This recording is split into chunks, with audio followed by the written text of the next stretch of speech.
La provincia de Zaragoza, ubicada en pleno Valle del Ebro, combina las grandes llanuras esteparias y agrícolas con el ecosistema fluvial y el monte Mediterráneo. En todos estos ambientes habita una interesante variedad de aves.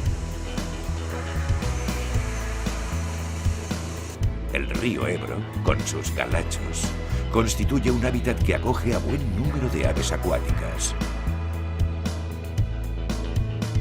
En las zonas esteparias cercanas, como Belchite o los monegros, aves como la abutarda, el sisón, la ganga, la ortega o el cernícalo primilla hacen las delicias de los aficionados al birdwatching.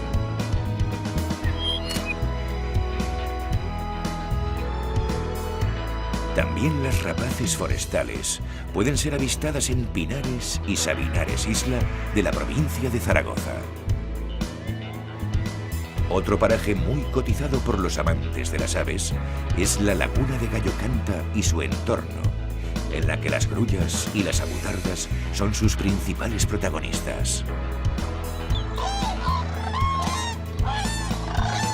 La provincia de Zaragoza brinda parajes muy singulares, en los que se pueden avistar y fotografiar aves tan bellas como legendarias.